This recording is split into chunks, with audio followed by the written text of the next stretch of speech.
Welcome to game number one. This is going to be Mista playing as the English in blue, and down south we're going to have Iaguz playing as the red Mongols. Take some time for him to find a suitable town center spot here. Delays him a little bit, but not a drastic amount. I think he's going to be one villager behind, maybe like half a village at this rate. So overall, shouldn't cripple him too much. No nearby stone, though. Oh, Yep. wow. Yeah, Wow, that's a that. problem. Actually, never mind. There's a stone. He's building an ovu on it, and that's why Oh, we're not seeing okay. it. Okay, yeah. Yeah, baited. We got tricked there.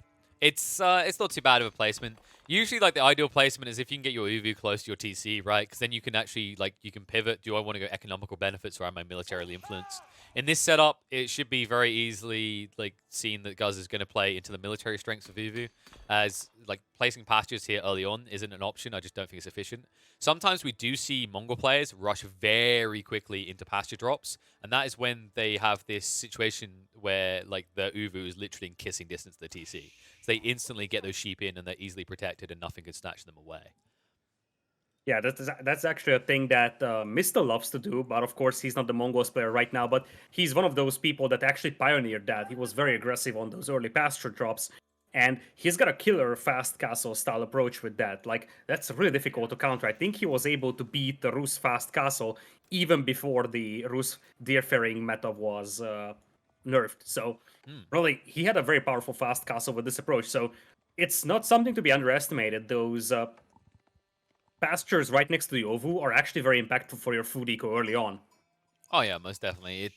It gives you the way up, like, what do I want to do in this matchup? Because I think, like, when you have a further off Uvu like this, you do gate your choices. And like I said, I think the economical route doesn't play well. And I think you just have to kind of lean more into that military influence. Now, he is likely to play into archers just because he's up against longbows, and you can kind of keep up the pace, or the churn out, shall we say, of longbows with this Uvu double production archery range. But another option could just be the stables. Like, you know, you could play into stables, you could force your opponent early into spears. Even if he goes into spears, you still have that kind of dynamic element to move past. And the one important thing to consider here about the stable drop for the Mongols in this matchup is if your opponent does respond with spears and longbows, they're both slow-moving units. They might be sitting outside your base, but they can't easily reach in and kill your economy. While horsemen, because of the ranged armor, even though they're up against England, with this kind of placement on the gold line, there are opportunities where Guz could raid into England's base and be quite successful at striking the economy. Mista decides to drop the council hall right next to his gold mine. That's going to make it a little easier to protect that gold mine from the side. It's quite open from that direction, so being able to reinforce your army right over there is definitely helpful. But it also means that his archers will have to walk a little bit more to get to the opponent's base because they have to come all the way from the back of his base. Yeah, I feel like this is somewhat a paranoia around the horseman element we talked about, like the amassment that you could be zerged by the Mongols early. So he's kind of trying to give himself a fallback point that's safe. Like, a lot of players drop their council hall to the front of the base, but it means that, like, if you're ill positioned and your opponent is pressuring, your council hall is the first thing to go down. This way, he, like, essentially keeps his TC as a bastion of defense. And this is no pushover, folks. Remember that the English town center fires double the amount of arrows of any other TC. So you can very quickly rapido fire down any unit that dives it. Looks like Iaguz is just now moving out of the villager to make what will likely be an archer range. Going for stable is a little risky over here because you expect the English player to open with a barracks right away. Deer stones coming up, and I guess Iaguz is not making anything just yet. That villager is just chilling there for a time being. Maybe he sent it a little too fast, or he is going for a stable. And one of the advantages that you have with the Mongols here is that you can mass your horsemen before even getting to feudal age. So you can arrive to feudal with already like 4 or 6 horsemen at your disposal. And of course, remember that once you upgrade them into your feudal horsemen, they get one more ranged arm than they used to, right? Because they buffed the ranged arm by 1 in the recent patch between Tech 2 and 4. So against Lombos, they're going to tank a lot more shots. Even that kind of dive factor we talked about against the England TC, it's a little bit easier to do even against what is usually an impossible target for most civs. Deerstone's being rushed up by 6 villagers now as the stable is completed. Double Horseman is on the way, but this will be spotted by Mista. Reaction should be an immediate barracks, but instead he is dropping a very interestingly positioned mill. He probably just wants to go for the fast farming eco because, like, the only reason why you would ever place a mill like that is if you want your farming eco to be close to the TC. His bears are quite exposed and he doesn't have a ton of sheep, so I understand the decision, but it's a little weird looking, I must say. Yeah, everything Ooh, about what stable. wow, everything, I was about to say, everything that Mister's doing feels very retracted. I don't think he's playing for Feudal. It feels like he's playing for a later timing, right? Like this more defensive location, the mill makes sense because of your economy. But the council hall location, the stable as well, like everything's pushed behind the TC. It feels like Mister's got some kind of opening that relies heavily on the defense of the town center to cover against this early aggression from the Mongols.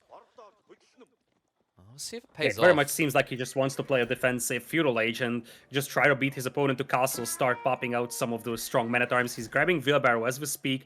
And with the network of castles bonus, it's rather easy to hold off just 2 horsemen over here. But he also has to be careful because at this point he's got no forces back at home to defend against those. Yo, this is actually kind of big brain, actually, because he's playing into the horseman. He's not even prepped for later timing, and his opponent is already prepped in archery range. So Guz, it's almost like Mister understands, like, what is the opening? He's never going for spears in this, right? So if he wants composition, it's going to be archers and horsemen. So what he's doing is essentially countering out what's coming, because he's already prepping his own horsemen, and also because it's on the home field, and because Guz doesn't have a network in place for the Yam, his horsemen aren't quicker. It's very hard for him to get away from the pursuit of these English horsemen. Yeah, that's indeed a big brain move over here from Mista because he's able to defend with those couple of longbowmen back at home. And as you said, the Mongols would never anticipate the English player to go for horsemen over here. So that's the reason why they never go for spearmen. But if there's no spearmen on the battlefield, suddenly longbows and horsemen actually turn out to be a very useful composition here for Mista. Yeah, this is like melt your mind type levels of IQ. I mean, like, he's literally dropping a secondary stable. He's doubling up on this. I don't know if he's going to be able to fully sustain the eco, and this is risky because of what he's doing at the front of his base. He needs to actually reach the berry bush, because now he's invested so early in that double stable, he can't afford the farms yet. So he has to extract from the berry bushes to cover the production of both of these stables. It is very risky, but the good news for him is because he has enough horsemen out already, Guz can't do anything about this. He can't fight him here. It's a very uncomfortable situation to be in as a Mongol player. When you make this type of investment, you want to be able to try and punish your opponent. But he would have never in his wildest dreams imagined a double stable drop from England in Feudal. And the thing is that Mista is one of the most innovative players in AoE 4. He really is the guy that just comes in with some nasty tricks. He was the first one to use professional scouts back in the days, like in the first AoE 4 tournament, and everybody else took that away from him. Now Iaguz is moving in with better horseman numbers, though, and there's a chance to do damage on those exposed villagers, as you said before. Yeah, and he's going to be spooked off it, but he's already prepping the farms now. Like, he's got enough horsemen out that now he doesn't need the berry bushes. And realistically, you want to be prepping for farms anyway. And if you ever crack that castle age, like, the efficiency of this is very powerful. The problem that you now have, if you're Guz, is, like, you build these horsemen to counter out longbowmen. Longbowmen aren't really showing. Mista is building enough horsemen that you have to keep matching him. And it means that you can't just say, oh, lol, he built horsemen, I'm going to rush castle now. Instead, you're kind of locked in to feudal for a longer timing, and this is where Mista is clearly comfortable because he has this double stable, always outmassing the horseman count of Guz. And of course, it's got the farming as well, whereas for the Mongols player, they will have to start adding pastures or move out to additional resources. So the longer the game goes, the better that farming eco is going to be for Mista. So obviously, he's going to be more than happy to play a long game here. But Iaguz has a different idea. He's crawling up with the tower, and suddenly, Mista's villagers are quite open over here in the front. Well, he's backing him off for the moment. Horsemen charging in are going to be engaged. Archers trying to engage. Longbow getting in range onto the archers. The archers prioritize firing the peasants. The peasants able to fire back, though, with their measly 5 damage bows. Will scare away Guz as the trades start to get bad for him.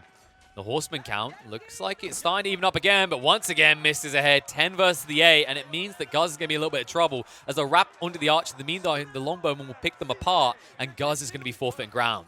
Mista, I think he maybe lost 1 villager, but this is totally worthwhile. The damage being done, and all of a sudden, this trickle in of troops just being picked off as Guz isn't paying attention. He's going to lose even more archers, and he's probably going to have to leave them behind.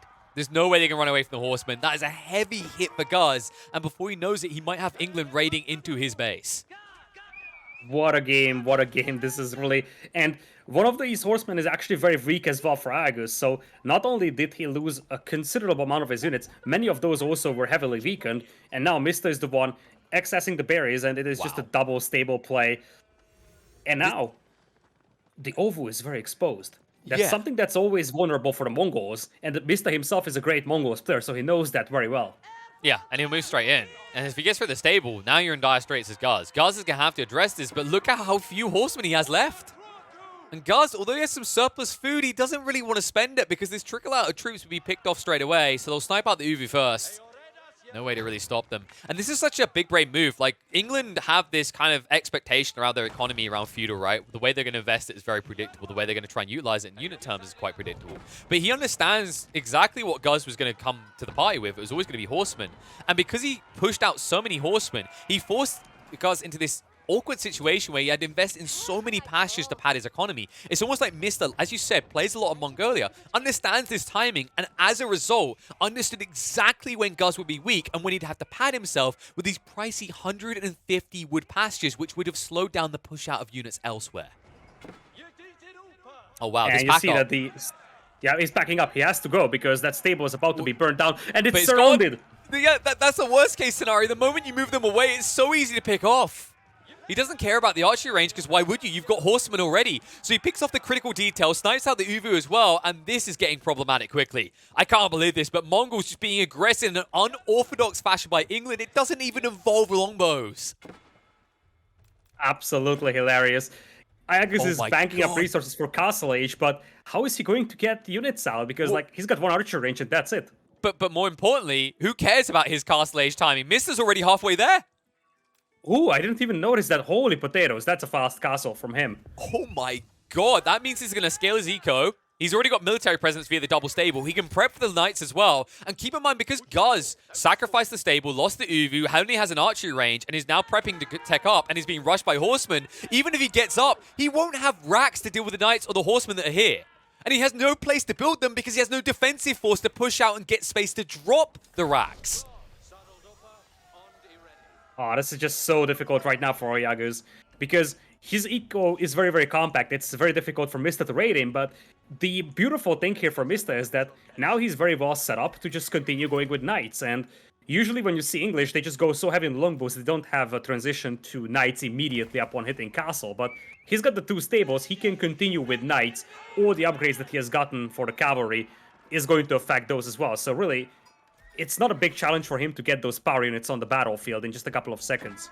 My jaw feels like it's going to hit the floor. I mean, the guy just looks a little bit lost. Look what he's building. Double stable as well. This doesn't solve anything that's coming. It's almost like he's expecting Mr. to switch back to England. He's like, haha, yeah, very funny, Mr. You're going to play England now, right? No, he's not. He's going to start pushing out knights. They're being produced out of the stables. Third one being dropped. He's going to outmass you because these lances that are being pushed out aren't even being doubled up because you no longer have an Uvu play. Oh my At the word. moment you don't have that Ovu, you just have to invest into those expensive lancers one by one.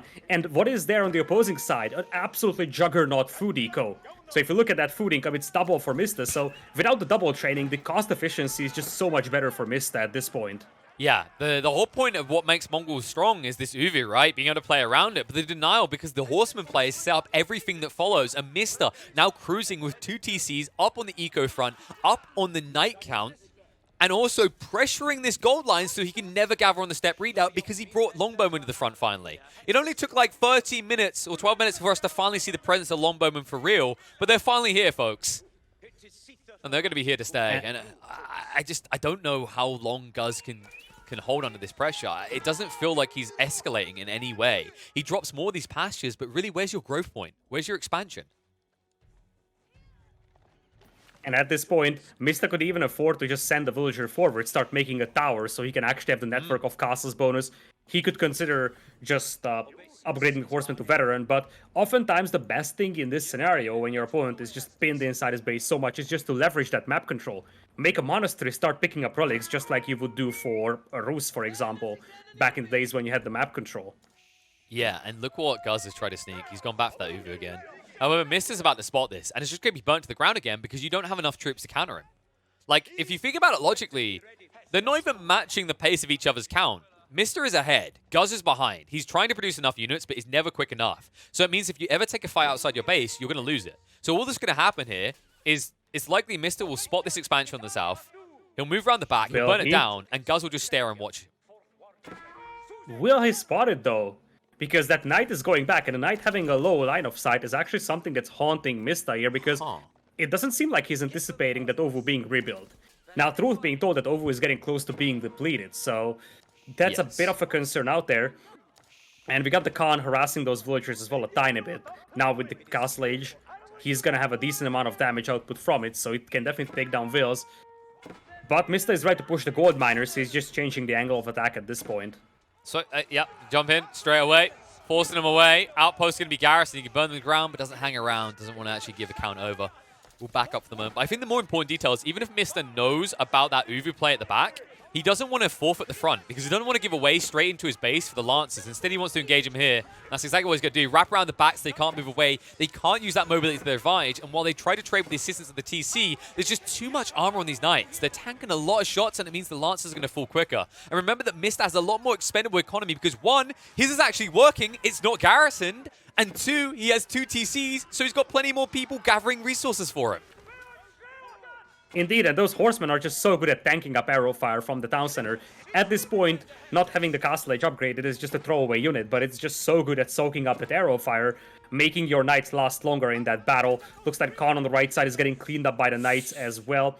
And behind this one, as you said, Mista is on 2000ers, and when you're ahead, just get more ahead, as the saying goes. He doesn't even need to do anything at this point, because he is just going to be able to passively increase his eco lead already. Yeah, it's just cruise mode for Mista, right? Like, all he has to do is match the presence, but now moving in with the aggressive outpost, and the Knights have finally snitched on what's happening behind the base. And this is an important detail that Mista will have to find a way to address. Otherwise, escalation might occur. Guz might get enough troops out with that passive stone to push you back. And the only way you're going to be able to deal with that without addressing the military district yourself is if you pivot and transition to a new unit type. But at the moment, the only thing he's pivoting into is killing more villages. Instead, has to settle for a Lancer, will back away as he forces them off the goal line again, just preventing them from gathering once more. Outpost is about to be complete, and he might turn around and fight off the back of that. And as a result, Guz will back away completely. He does have eyeballs on this outpost. One Lancer goes down over here easily from Iaguz. That could have been saved. I think he just didn't notice that this guy was out there. Many of his cavalry is heavily damaged. So far, Mista hasn't really been leveraging that map control. He hasn't been picking up relics, securing sacred sites. So for now, he just wants to sort of pin his opponent in his base. But he's increasing the longbowman numbers out there. You gotta wonder if a couple of crossbowmen could appear on the field from an archer range, because that would be immensely helpful against that much heavy cavalry. Yeah, I don't think he cares about the cavalry there, right? Like the longbows feel like they're more targeted towards the villages, because right now, when he runs these knights in, they garrison too quickly. The longbows, on the other hand, can just poke and prod and force you off without a hard commitment. So I think that's like maybe what it's more about here. Of course, the outposts have slightly superior range to the longbows, but overall, like if you force garrison the outpost, then you can burn them down the knights, then you snipe out 5 villages at a time. And right now, Mista is finally going to wrap around to the east. He's going to force engagement with the Lancers. The Lancers have better movement speed, but they are outnumbered for the moment. However, Mista, hesitant to turn around and fight, surprisingly enough, will back away. On the other side, Knights will ride in. Yep. Two-pronged attack. As Iaguz is on the right side, the Knights on the left side could actually move in on the gold miners. There is enough Knights here for Iaguz, though, and he's been using that double training quite extensively, so the army numbers for Mista aren't that much better compared to his opponents. But of course, with a massive eco lead, he's still in a fairly good position. Yeah, and I think the reason, like to your point earlier, why Mista's not going into the monasteries is because it's a little bit pricey, right? The wood cost and the gold cost. And if you look at his wood, he's always trying to min-max that resource as he pushes out more of these longbows you mentioned, and as he builds up more of these military buildings to push out additional knights. So I think that's his prioritization. You can see he's actually going loose with his economy. He's moving on the gold veins left, right, and center. So to me, this speaks to like Mista's intent to just draw out the game by like 10 minutes. And when Guz is like, I'm big, I'm strong, I can move out of my base, there's not going to be anything left for him to get, right? It's all going to be picked dry. And that's when it gets dangerous, because Mongols, they heavily rely on these gold sites for their step readout to exploit. Absolutely. Now, Iaguz is on 2 town centers as well, so that villager difference won't grow any bigger unless Iaguz actually starts losing villagers. There is still a considerable discrepancy between the two players by a number of 26, and on the right side, looks like the Knights will take some fights against each other. Mista has the tower supporting his cavalry, though. Yeah, that's a big detail, right? The attack speed increase, the fact that you don't have Yam now, you can't easily break away. You can't outmaneuver, and as a result, you're just going to take bad trades because the attack speed buff is still there for Mista's troops. That's a problem.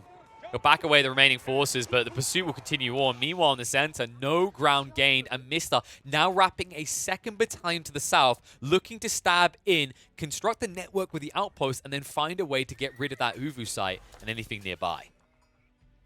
Just look at the amount of vision that he's going to obtain with all those towers out there. And of course, the network of castles will also be bigger. He's just sort of suffocating his opponent at this point. slowly creeping up with those towers and just not letting Iaguz breathe. And Iaguz is running low on resources inside his base. The food line is almost depleted. The gold mine still has 3,000 gold on it, and he's fine with the pastures as well. But he's soon going to have to start moving out of his base, and that's going to be difficult against that much vision from Mista and such an army. Yeah, this is a unique design of the outpost starvation from England. It's not about like getting it close to your eco line, sniping you out. It's just about creating that zonal control where you take favorable fights off the attack speed buff. You want it far enough away that it won't easily be sieged, but close enough that you're going to get a buff in the fight. And that's made the difference. To dive in though, Mista, he catches him off guard. Gus wasn't looking. Straight into the food line will force the full garrison to come out. And he's rapping everywhere, left, right, and center. Chase through. Lance is trying to retreat, but now he knows about the second TC, and there's enough here to turn around the step readout and run them straight through. Mista looking to dive deep and find the value. Guz with a nice sidestep, able to get away quickly with the Yam movement speed. But this is getting worrisome because Mista has spotted out your TC greed. He knows how split you are. He knows the resource limitations you have in the coming minutes, and he's not going to let up on the pressure as he continues to push out even more of these knights to run rampant through your base. And while he's chasing the knights at the back, oh my god, he's just losing his towers on the front. This is really how it feels right now, and you don't say that often in the Mongols. Usually this Yam movement speed makes this sort of play impossible.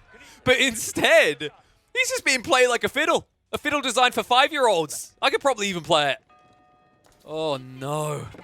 And now this is going to be a bad fight again. The Yam movement speed is about to run out, and the attack speed buff could be there. Mista could turn around. But instead, he just lets his poor little measly villager die and continues to back away because he's wrapping in with more knights. Mista is playing this one very, very safe as well. So he really isn't committing to any fight that he isn't 100% sure about winning. And he's just expanding that lead further and further as he's looking to take a decisive fight on the right side. He's going to force out the defense arrow. No! Oh, that's going to be a turnaround in a moment. The knight count is pretty even for the second, but the longer you get dragged away, once the Yam movement speed is gone, that's when Mista can chase you down, and you will be forced to retreat because you know he's going to have more knights coming out. Pursuit for the moment, but it looks like they'll break away, and this is where you turn. You've got the attack speed buff. If he comes in, Guz might lose a lot of troops, and there it is. Turns around with the Lancers out, straight in with the attack speed, and this is where you have to break off, and you're going to actually peel off several of these Lancers as they try to retreat. More the knights coming through, and this dance of death back and forth is slowly but surely gaining more ground for Mista, as he has 51 military, and Guz is half the number with only 26. Oy, oy, oy. And at what stage do you just say screw it and go in? It might be soon. There it is. The fight comes out. Soon. Guz looking helpless this time around. The amassment is too high. Even spears are here to party. And all of a sudden, Guz feeling very uncomfortable, but he can't really give over much ground because remember what happened last time he looked away. Spearmen are going to brace. That's going to force out the root and the stun, and that might buy enough time to wrap in with the remaining knights. And all the while, is there a secondary prep coming out? He's going to start to raid for a few of these buildings, but he needs to actually get a splinter force, maybe snipe in on the villager count, because right now you have Guz distracted at the front, but instead he prioritizes straight onto the military production buildings. These stables in the front, they were never shifted to the back where they'd be safe, and with more knights wrapping around now, the count is dropping quickly, and Guz's hopes of winning this game are dropping with it. It's looking helpless. This knight count now down to 10 for Guz, and no way to quickly replenish it.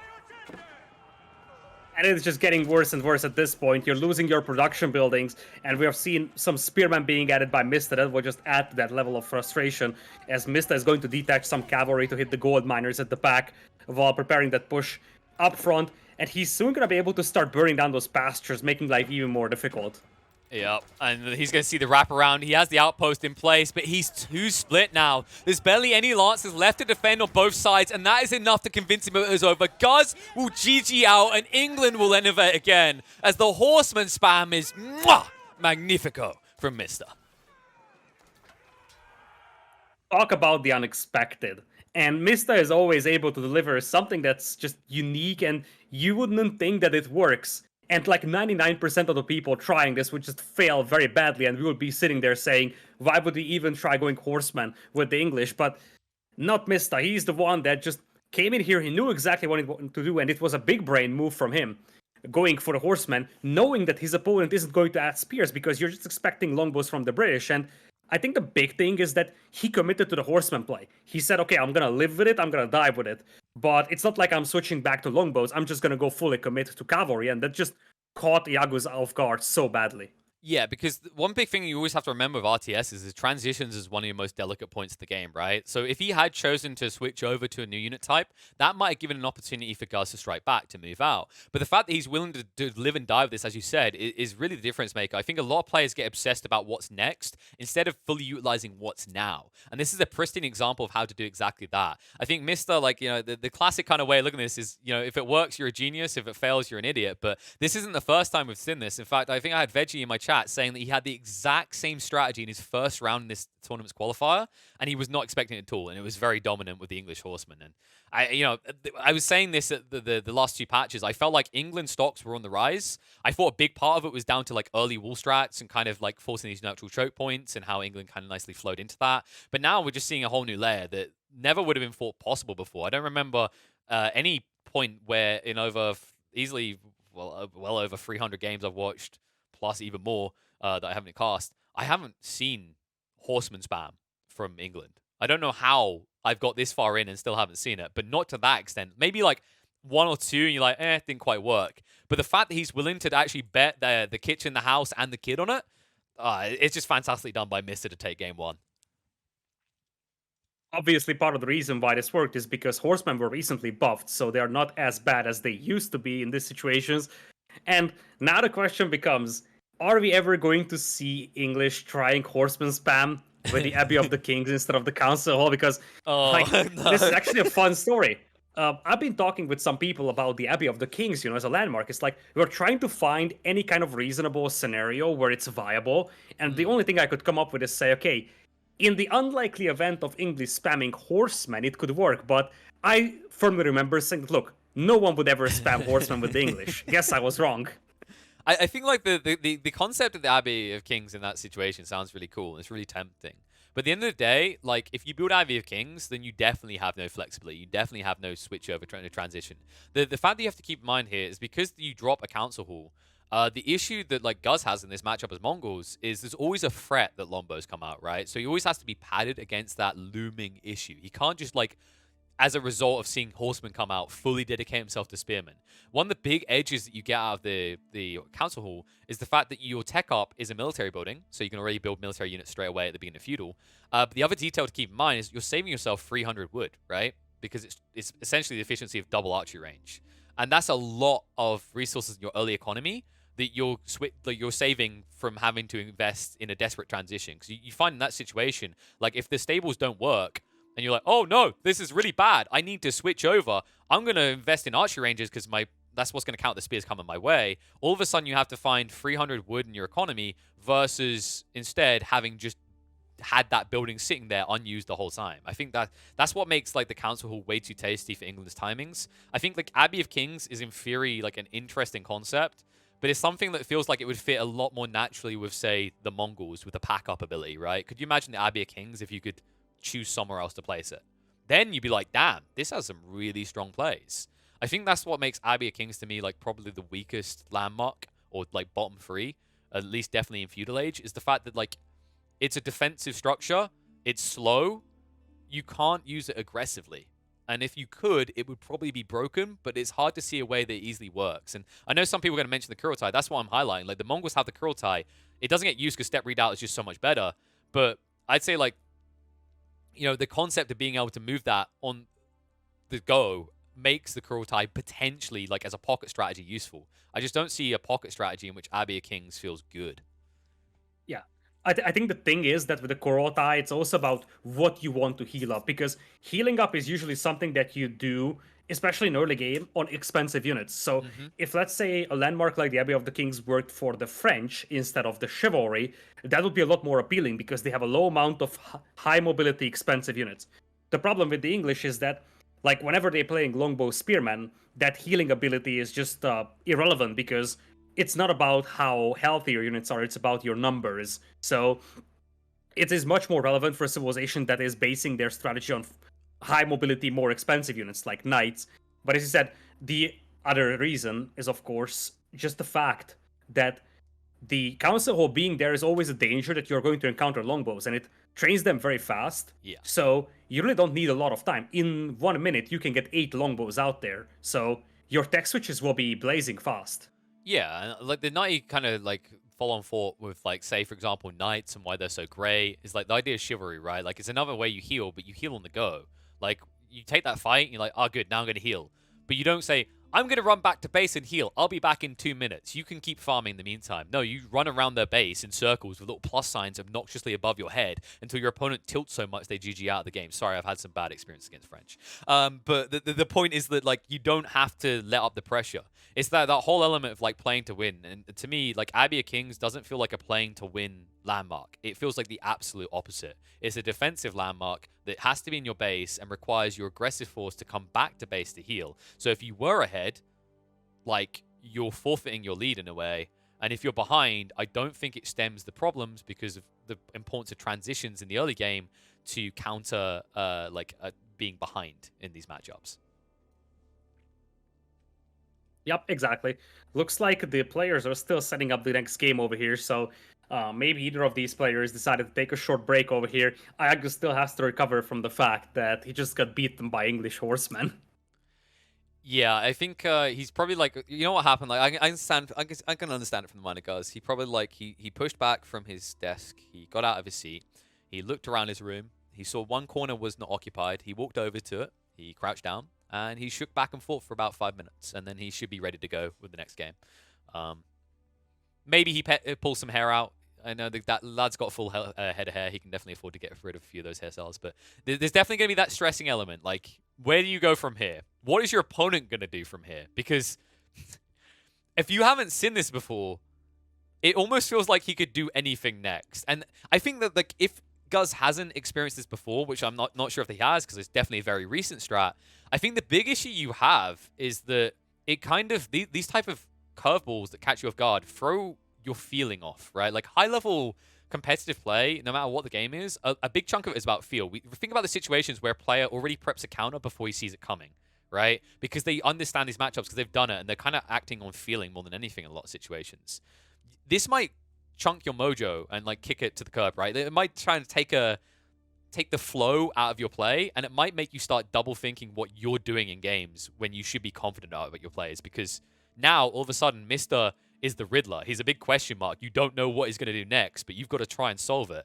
And it's going to be interesting to see how Guz does solve that, because as we said, like I believe HRE is available, but Abyss's aren't. And I feel like Abyss's was his big curveball, which means that Guz is inherently going to fall back to his comfort zone of HRE. And I feel like Mister's going to understand that and look to counter that appropriately.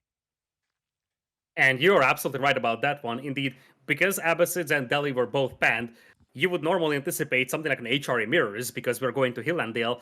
But Mista once again is going to have a bit of a big brain moment over here. He's going to pick French for Hillandale against the HRE of Iaguz.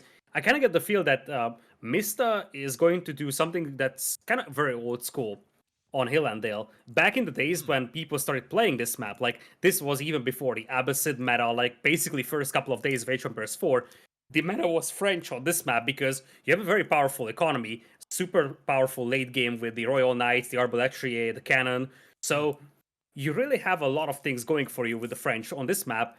Over time, people figured out that French are just better on open maps, and you just use something else that's not so suitable for open maps over here. Yeah, so I think one of the key details to look for here is whether Guz is going to wall himself in and whether he'll feel the need to. I think Mr. Like, if he doesn't play to early aggressive knights, he's missing his timing that is very important against HRE. There's a very big temptation when you play Hill and Dale as France yourself to like go for a secondary TC and I think play towards like Castle, because the key detail in my mind that you mentioned is the word Arbalatrice. In this matchup are phenomenal because of most of the things that HRE want to do. Knights, man at arms, these are armored units that suffer a lot against Arbalatrice, and because you know you have the Pavis in a kind of an awkward situation, you can easily defend against counter archers. It feels like it might be the golden unit that could slay Guz here. But I don't want him to like overthink it. I don't want Mister to be like, yeah, that dude, I'm a tech boom as France against HRE, because just saying that out loud sounds insane. Then again, before that last game, saying Horseman Rush as England would have probably sounded insane. So I don't know. Maybe this is just the Insanity series. Maybe we're just on the Gotham, like, crazy ward. We're going to encounter not just the Riddler factor here, but somewhere along the lines the anarchy of the Joker, as Mr. just seems to be embodying all of the villains from the Gotham universe. Huh. I'm trying to think like what other strats there are. Like I noticed a lot of people have been actually asking about double TC strats for France recently and the feasibility of them. I haven't seen enough data to like give a definitive answer. I feel like there's not enough players who have been experimenting with it more recently. Just mainly because like the French Knights timing still feels really strong, and I think one of the biggest advantages you look for as the French is your pocket economies. So a secondary TC doesn't feel as needed when you play wide and loose, and that's where I think this is going to be interesting because there is a lot of valuable resources in the center in Hillendale, but it doesn't feel like taking them out of the equation in the first 20 minutes is as impactful as, say, like on Dry Arabia. It usually comes down to like the 25, 30, 35-minute marks when you naturally flood out towards the center of the map in the Dale. Yep. Bold prediction. Chamber Oh. of Commerce coming in for Mista. I'm going really bold with this, but Okay. hear me out. Hear me out. I'm Because hearing. one of the biggest question marks is how you can control relics. And we know that the HRE has a very nice fast castle. But what if Mista has a build with the Chamber of Commerce where he can just utilize that market part of the equation to nail a somewhat comparable castle age timing as his opponent? It's a little crazy, but I feel like before the previous game, we would have said that English Horseman is also a somewhat crazy approach. Yeah, but like I think the difference is like when we talk about the play that really made it for Mister, it didn't change on the landmark side. And I think one important detail to never like overlook is that French Knights reign supreme, right? So like having that option up your sleeve, similar to the whole concept of Council Hall, having like that option for free, not having to invest 150 wood to get you access to that, whatever, can be quite useful. And I think like there's this inherent gravitation for France towards those Royal Knights, just because if you talk about the classical opening for the HRE, they're going to be playing into their own knights, and their knights are weaker. They don't get the damage buff after a charge that the French do. But it looks like we're finally ready to get underway. Game number 2. Mr. opening up with an unorthodox strategy to win England versus Mongols. But now in game 2, he will be manning France in the blue up against Guz on his infamous HRE in the red. He's going to open up with the second scout over here. Looks like we are seeing no second scout right now for Mista, so Guz, as you said, he's gonna have a tiny bit of advantage collecting the sheep. Let's look at the relic spawns though, because that is quite interesting right at the beginning. We got one right next to the base of Guz, a second one as well on the front, but 3 relics are just all the way up north, and the interesting thing with them is that there are so many forests out there, so it's very difficult to sneak a monk out there simply because these narrow choke points, you have one knight over there and your prelate is gone. So it's actually a lot more dangerous than just having those relics on open field, I feel like. Yeah, one cool play I'd actually love to see Mister do about halfway through Feudal, like, just skirting the timing of the HRE Kraken Castle, is to move a villager out and actually just quick palisade between these tree lines. I think that would actually cripple Barracks. the timing. Look at Mista. I was just about to Yeah, say that he had 4 villagers on wood at the beginning, which is something very unorthodox, and he wants to go with spears. I guess this could be a super aggressive spearman walling effort, just wall the opponent in as much as possible. this could even be an outpost rush. I, like, yeah, you know what? It sounds Ooh. crazy, but after what Mister's done in the series already, like, I've seen a few French players do this against very greedy civs, and I think HRE ticks that box. They don't tend to build a single military building until halfway through Feudal, and because you've started off with a Rax, if you get a few spearmen out and send a villager across, drop an outpost near the tree line, you could catch your opponent off guard. I think it comes down to the generation, and that's the question mark, because Mister hasn't scouted out the layout of Guz's base. He might not be aware of how crappy of an outpost drop game this would be, because there is no easy way for you to sneak an outpost next to a tree line without being seen. Yeah, it's actually a very well defendable base here for Guz. It's like a lifesaver at this point. He's got a nice backup forest. Gold is at the back. Berries, Hunt at the back. But as you said, that's a lot of aggression coming in here. And part of the reason why Mongols are sometimes popular on Hillendale is because they can go for that early aggression. And as you said, the HRE is not really known for making a ton of Dark Age army over here, sometimes not even Feudal Age army. So you're almost guaranteed to encounter no military resistance here when you're pushing. And that could actually make it very appealing to go for forwards with a civ like Mongols, of course, that being banned, and also a little more predictable than the French. You could also do this with the French here.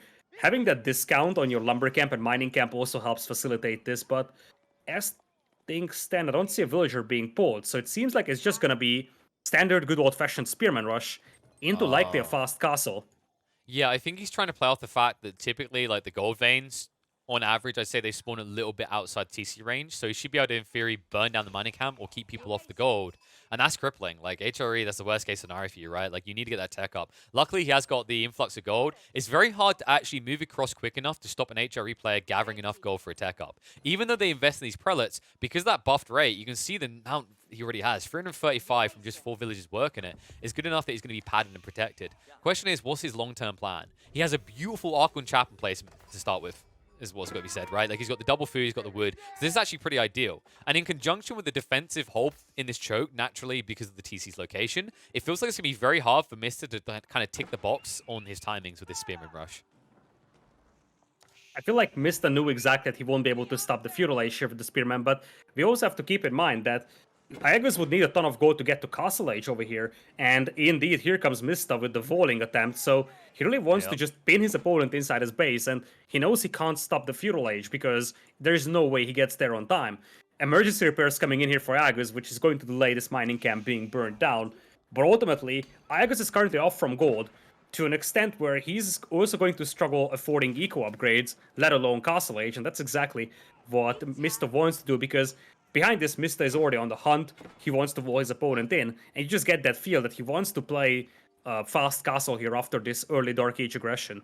Yeah, so for me, I feel like the trick that Mister's maybe missing is that I think the outpost has to like come. I think it's such a big detail in this plan that it screws guys over because, as you just saw, the emergency repairs stops you from relying on like burning the drop-off points out, right? Like they can easily keep being protected with this trivial effort from the spears, and it doesn't really slow Guz down at all. The walling is an interesting detail, but we already see the racks now being dropped by Guz, so he is going to react to this, and he might even be quick enough to prevent the walls going up. It's kind of crazy to think about that if these two switch sides and they made the same strategies happen, Mista would have a lot more opportunities to deny Guz's initial eco. Because if you look at the opening for Mista's base, there's a lot more outpost sneak opportunities where you could shut down economy. While Guz really did luck out with this generation. The TC blocks the front, the flanks don't feel good to come into because they're awkward choke points to try and get through, and they don't really dock anything away from Guz's primary economy for the first 15 minutes. Gotta love the addition of men-at-arms over here for Guz. He doesn't have a ton of gold, but he has just enough to add 1 or 2 men-at-arms, and that's by far the easiest way to deal with those spears. Having to add 2 barracks, though, is definitely not something that was part of the plan initially for him, I believe. I would guess that he wanted to go for stable, so he has the mobility to control the map. Whereas for Yeah. Mista, he's aging up with the School of Cavalry. But the fact that he's pushing into early man at arms could suggest that we are just going to get like a blacksmith drop and a counter rush from Guz, which would be crazy to see, but is feasible. I've seen a few HRE players trying to crack this, and usually it doesn't work against like the standardized France build. But Mr. has taken kind of a curved route, right? He's gone off the beaten path. And it means that he could actually get caught off guard if Guz decides to just mass man arms and arrive in his base with a siege army. Oh, nice wall as well. I like that. So Mr. can't actually complete the enclosure because Guz is quick to actually drop a mini wall of his own. Spinning around the back, 3-on-1, and yeah, I feel like the man-at-arms is doing pretty well for himself. It is doing pretty well indeed. Nice micro over there by Iaguz. He's going to clean up all the spears without losing a man-at-arms. He also picked off the 4th villager of Mista, so there is some added level of happiness for him in that regard. Another question becomes, what is Mista gonna do? It looks like he's adding a couple of knights, and his resources are looking quite underwhelming in the bank. So he's gonna be able to hold off against the men-at-arms, but now you got Iaguz with the Archon Chapel. As you said, it's an absolutely beautiful Archon Chapel boosting his eco. So now you are facing the same problem that you would normally face, I think. How do you stop the HRE player from getting to Castle Age? Yeah, and there's other issues to consider here, right? It's the fact that, like, the HRE player doesn't even necessarily need castle. He was going to go for the archery range, but he's switching into stables now. So I think the intent with the archery range was Guz was going to try and like shut his opponent out in the next 5 minutes. The stable leans itself more towards the castle age timing and what you want to do in the next 10. And I think what he's identifying is like, because of this initial investment, the way Mr. plays this, he's going to be slower on his knight amassment. His tech time is going to be slower. So it means that he doesn't necessarily have to be paranoid about that knight on knight matchup where normally the French knights come out ahead because actually Mr.'s economy might not be strong enough to support it long term. Mista is dropping TC number 2 though, so if he starts rolling up, he's going to be able to carve out a villager lead. But as we have seen it in multiple cases, you kind of get the feel that against the HRE, it's quite suicidal to go to multiple Town Center Boom because they can just grab the relics, go fast Imperial, and catch up with the Regnitz or the Pass of Schwabia. Normally that is true, but if you look at what Gut's invested in, it's a fair amount of man-at-arms at this stage in the game. I think this is Ooh. why Mr. done it. Like, he saw this and he's like, okay, so you're slowing your tech timing. So I'm going to scale up. I'm going to hold you back because actually, like, early man-at-arms are not that impressive. Realistically, like, outside dealing with spearmen, they don't really do much. They just kind of stand there and wave their swords around, kind of cluelessly. And I think that's where Guz might trip up a little here. Because he's going to push in. He's going to want value. But this isn't a knight diving in and sniping a villager. It's this very slow boogeyman going, I'ma get ya. And then the villager just casually walks away while looking at you like a weirdo. You're never really able to punish your opponent's economy with these man-at-arms. Speaking of knight moving in, that's exactly what Mista did. Picked off a villager on the gold mine of Iaguz and also idling a lot because there's an opening up north. In fact, Mista's got a sneaky villager up there. I would love to see that villager moving to the corner and just being hidden behind the lines. They might do so. In the meantime, movement in, man-at-arms under the double TC gets the bad news, and this is problematic. Like I said, it's such a big investment, right? These man-at-arms are not cheap. 100 food each. He built, what, 6 of them? Then I think there's a few more back in his base. This adds up quickly. Before you know it, you're at the cost of a tech up timing. And that's kind of how it feels for Guz right now. You feel a little bit lost, right? Like, you were forced to react to this, yes. Thumbs up, I understand it. But then it almost feels like you got a little bit too excited, and then you double down in a way that's now put you miles behind that of Mista. Looks like up north you're going to have Mista Volin his opponent. That villager is not going to sneak to the corner. And as you said, the problem here for Iaguz is that his army is very expensive over here, yet it's accomplishing almost nothing. So behind this one, there's already an 8 villagers lead. And the longer you delay that castlation, the longer you are without those relics with the HRE. So every second that Guz spends in Feudal Age is just an amplified level of pain at this point. No, it's definitely. It's kind of tough to see the clear way right now. That Guz is going to plow through, because I feel like unless he gets back and tries to scale his economy, he's going to fall behind. But at the same time, because you already see the secondary TC, you feel like you need to pressure. But because there's already a double archery range, there's a Rax as well, like, it feels like every box has been ticked. Mista doesn't have to win a fight definitively. He just has to stop you from doing so. And if you manage to tick that box for the next 5, 6, 7 minutes, like, your TC expansion is going to boost you to a point where I don't see how even a quick castle age timing saves Guz. Not that it would be quick, because we're past the 10-minute mark, and his resource count looks abysmal. Yeah, his resource count is looking pretty bad. In fact, Mista up north even was in the relic from the other side, so even if Guz gets to Castle Age, he won't be able to pick it up. And the ramp push is about to come in here. Infantry will jump into the ramp, but the problem with this ramp push is that if you don't have the units to escort that ramp, it's completely useless. And you got some horsemen going, you got some spears, you got some men-at-arms, but it's much easier for Mista to reinforce this with double archer range archers and a couple of those French Royal Knights. I don't think this push is going to work for Iaguz. Well, it depends whether Mista pushes out enough military units now. Because remember, he doesn't have a clear answer to the tankiness of the man-at-arms, which means that he can actually protect the battering rams. The only way this works for him is if he builds textiles and then rushes his villages out to burn the ram. Otherwise, you might lose a lot of infrastructure because you're not HRE. You don't have emergency repairs. And if you don't start addressing this now, you might be in trouble. And this split is looking good. Guz going to force people off of the berry lines. Troops are burning up quickly, and Guz is forcing Mista behind his primary TC, which means he might have to forfeit the 4 district of military buildings.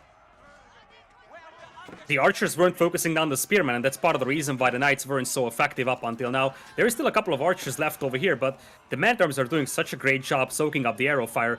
Those archers really need to focus down the spears before the knights could engage. This being said, it looks like Guz is gonna get cleaned up, and every time a push in Feudal Age gets cleaned up and you end up losing rams, you have to consider that those are very expensive rams, and he didn't even finish off one of the arch ranges. There's a chance that this range even gets saved. He's min-maxing on purpose, because he can ram it down with one shot now. So like, he'll just turn around, and there we go. It's just that whole idea if he wants to leverage a threat and then follow through with it in the end, because he knows it's burning, it's getting low health, there's no way you can repair quick enough. Yeah, only one archery range, though. For a unit that costs 300 wood, trade was fairly even, and actually enabled Mista to go into more knights with it being justified. And all of a sudden, like, you feel like you can't afford man-at-arms anymore. You have to be spears. And that means that there's going to be even more value for these archers that did for survive. And I'm not sure if Guz is going to get to renew his efforts and go in again like he did last time. Behind this one, Guz is entirely on berries and hunt, and those are starting to run low. He's going very aggressive here. It is going to be triple barracks, double stables. So he wants to go full feudal age all in here. And at this point, there is only 7 villagers lead here for Mista, and his army numbers aren't looking great. So he has to be careful here because it's gonna be difficult to stop this army. Although there is not a single archer for Guz, so just a couple of spearmen being mixed in here for Mista could be immensely valuable. Yeah, and the way that Mister is being boxed in, despite the fact he's playing France that have knights, is very detrimental to like shutting out Guz's scalability. Because usually what I'd say of HRE with this strategy is it's very all in early on, and on maps like Hill and Dale, you quickly suffer if you're not able to keep expanding to these greedy eco pockets. But because all pressure and all eyes are on the base of the French player, you can easily, when you deplete these initial resources on your base, move out to aggressive locations as the HRE. And that's not something we're used to saying of HRE. HRE has always been a stack high and safe type civ. But we might end up in the next 5 minutes seeing Guz play a very loose economy as HRE against the kings of loose economy, the French. 50 villagers against 41. Slowly, we are seeing Mista building up his eco lead out there. He's got the blacksmith going, so he's got the attack upgrade. But Guz is coming in with his push. This push needs to work out. I don't think that he's got a window to rebuild this army again if he loses everything. Horseman riding in. Not many spears here to deter him. Plenty of spears for Guz, though. We'll start to engage. Archer trying to pick him apart. Wraparound's going to be blocked. Nice move by the Knights. Able to block the Horseman from getting in the back. And all of a sudden, they'll just chase in. These spearmen can't do anything anymore. They've been picked apart by the archers as the distraction was effective. And all of a sudden, Mista taking the edge in this fight. The Ram will renew its push in. But really, how much value is it going to find? You've lost the army already. They can turn around and burn that down. And then all of a sudden, Guz has completely lost control of the mid-section of this map. And that is a dangerous situation to be in, which is why he pushes out even more units. Ram. He needs to at this point. I don't think that he can afford to lose this entire army here. I mean, it feels like it's going to be an even trade at best. The Ram is at least doing work. The villagers do need to address that. But actually, I say it was going to be an even trade, but they cluster too hard. They don't have a good formation. And Guz, in the blink of an eye, is once again going to lose the troops. And this is getting worrisome. Although he continues to churn out more of these bland infantry, right? These spearmen, these horsemen. Nothing can seem to compare to these knights. They keep surviving the fights on little health. The archers are cleaning up the spears before they can actually have that impact against the Royal Knights. And then you have to talk about the heavy hit and damage. That initial strike, followed up by the buff damage coming out for 3 seconds for the Knights, is really making the difference. And Mista is being very effective at min-maxing the health of each of these units. Indeed, he was. Really, the presence of that power unit just helped so much for Mista. He was able to have a unit on the battlefield that is able to soak up so much damage, and his knights perform really well against the horsemen. And as you said, once the spearmen are picked apart, those knights will just be extremely effective against whatever is left on the battlefield. Men-at-arms, horsemen. And behind this one, Mista is now possessing a 7 villagers lead. He lost a couple of villagers on the berries, and he's running out of those berries as we speak. But he managed to force his opponent all the way back into his base. Mista with a highly unbalanced eco as well, floating 1100 gold and 600 stone, as he's moving out for berries on the north. Little risky, but he's got the map control now to do it. Yeah, it feels really funky because he's running out of places to actually go and freely like do what he wants, right, on Guz's side. Like, you're seeing how he's depleting himself. He has no kind of flexi plan. Mista, yeah, we can talk about how uneven his eco is, but he's got the room to do it because he understands that he's just kind of extracting resources for backup plans, and Guz doesn't have any backup plan. The moment his primary falls, this is what happens. The wraparound comes in, the Knights force you off of these farms, and all of a sudden you're not gathering food anymore.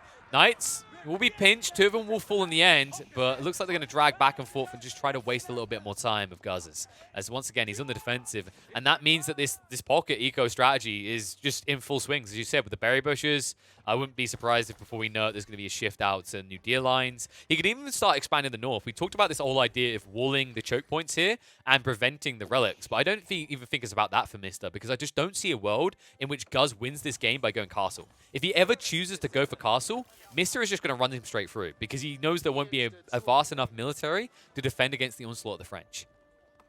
Or Mista could just go into Castle Edge himself, and that's exactly what he's doing with the Guild Hall, rushing it up with 15. So by the time Iaguz realizes what's going on, it's going to be too late. Looking at his resource bank, he's at least 2 or 3 minutes away from Castle.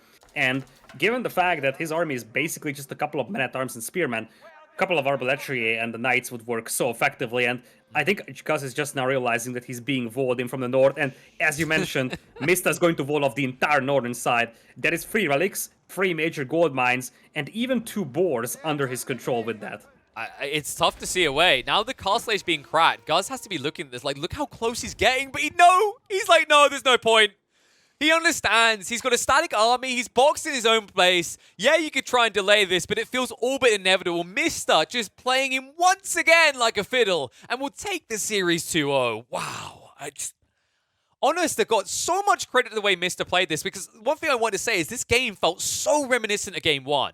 He essentially gave Guz the means to just sign his own death warrant, right? He says, okay, you know what? I'm playing against France. I know what they're going to do early. All of a sudden, Spearman coming out. Wait, this is an all-in French play. They're going to go ultra-aggressive. Mista, in the meantime, is giggling to himself in his base, builds a secondary TC and scales up himself. That's how it felt reminiscent of Game 1, where essentially he knew that the Mongol player was going to go Horseman, so he goes in Horseman himself, he answers him out, and then outscales him. And this it's kind of a different Lu, right? Instead of being militarily aggressive, he gets economically aggressive. He essentially just tricks Guz into thinking this game has to be decided in feudal, and essentially immediately decides it by cracking castle. What a play.